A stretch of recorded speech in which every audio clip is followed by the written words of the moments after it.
Hi, my name is Clara, and I'm 9 years old. My best friend's name is Manuela, but I just call her Manu. We live on the same street and go to the same class. Manu is really cool, even though sometimes she gets super quiet and says weird stuff I don't understand. She draws really well and can climb the tallest tree in her backyard. I tried once and fell, and she laughed. But then she helped clean the scrape on my knee. Last week, Manu got a new doll, but she said no one gave it to her. She just showed up, Manu said. I found her on my pillow when I woke up. I thought that was kind of weird, but the doll was beautiful. She had long, straight black hair, a red dress, and eyes that looked like real glass.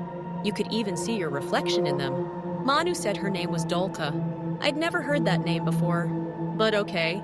We played with her all afternoon. Only, I don't think Dolce liked me. I know that sounds silly. Dolls can't like or dislike people, right? But every time I touched her, something bad happened. On Tuesday, my backpack unzipped itself, and all my homework fell into a puddle. On Wednesday, there was a dead bird right outside my door.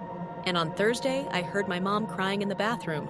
And every time something happened, Manu would look at me and smile. Not a happy smile, more like crooked. And she'd be holding Dolce really close. She doesn't like being touched without asking, Manu said once. On Friday, I slept over at Manu's house. Her mom said she'd be home late, so it was just the two of us. Manu showed me the new house she made for Dolce. It was a big box with black curtains and red symbols drawn all over the walls. She says they're for protection, she explained. I thought she was pretending, but Manu was serious. Before bed, she lit a candle. She said it helped Dolce feel at home. The smell was weird, kind of like vinegar mixed with dead flowers. We lay down on the mattress on the floor, and Dolce sat across from us, facing the bed. She likes to listen to us sleep, Manu said. I woke up in the middle of the night because of a noise, like someone scratching wood. I looked over, and Manu wasn't in bed anymore. The candle was still burning, but really low. And the doll was closer to us than before, right by my feet. I didn't scream. I didn't move. I just stared. In the morning, Manu had a bandage on her finger. She said she had to give something to Dolce. That made my stomach twist. I asked her if she moved the doll last night. She just smiled and said, "She moves on her own when she's happy." After that, Manu started acting different. She walked slower, spoke even less, and sometimes, when she looked at me, it felt like her eyes were darker, like someone else was behind them. She started drawing weird stuff in class. Eyes, triangles, skeletons. The teacher told her to stop. She just giggled and said, "Dolce's teaching me." At recess, she told me something strange. She used to be a real girl, but no one believed her, except me. I laughed. I thought it was a joke. Then she looked me dead in the eyes and said, "She wants to be real again." Yesterday, Manu's mom went to the hospital.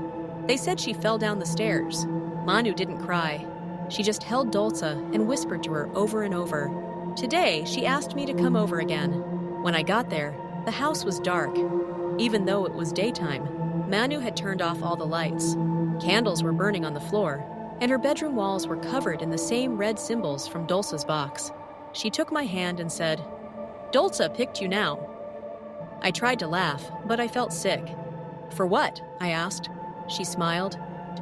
"To be the new place." I don't remember much after that. I just remember waking up in my own bed, with a tiny cut on my hand, and Dolce sitting on my desk. My mom says I never went to Manu's house yesterday, but I remember, I swear I remember. Now Dolce's here with me. Manu's gone. Nobody knows where she went, but it's okay. Dolce talks to me now. She says Manu is finished, and now it's my turn to learn. She asked for a little blood, but just the first time. She says soon I won't need my body at all.